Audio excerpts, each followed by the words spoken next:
The next category, constituencies. This is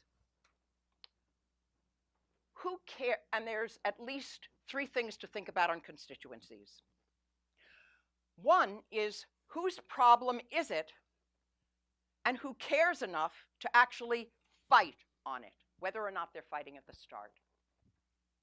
A second kind of constituency are those people who may not have it as a direct problem, but either because they know people with it as a problem and are hearing those stories so react, or out of moral conviction or political conviction, but an interest says that they will also work on that issue.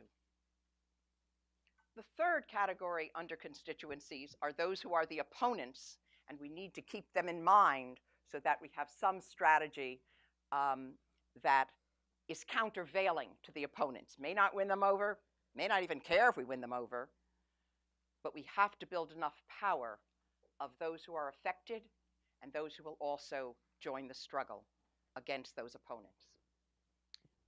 On childcare, who were the constituencies on childcare?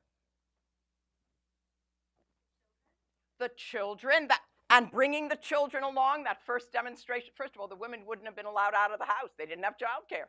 They needed the kids, and we wanted to be with our kids. So that was one good thing. And the stories about children and what it means. There's another photo I didn't use today, but that where the children are holding up signs saying, "Mommy needs childcare, so do I." Who else was a constituency?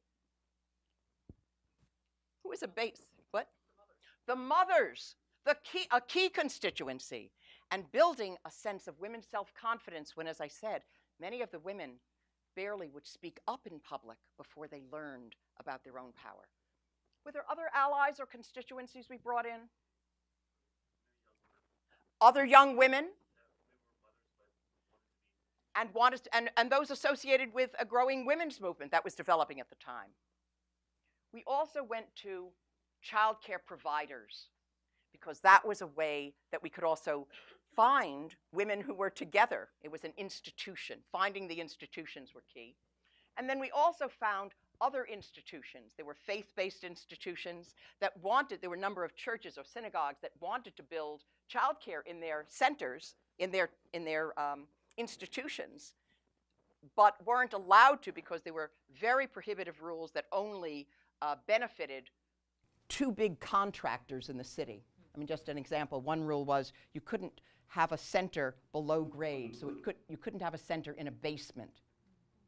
Or in order to have a visible exit sign, like this exit sign here, you needed to have a generator on your property. When in fact, a reflective sign or a sign like this with a light bulb in it would have been adequate. But it was designed just to benefit the contractors. So those were our constituents. Parents, providers, institutions, child advocates, voters, and we had to go to each area of the city, so we had the voters in those aldermanic city areas, and experts in childcare.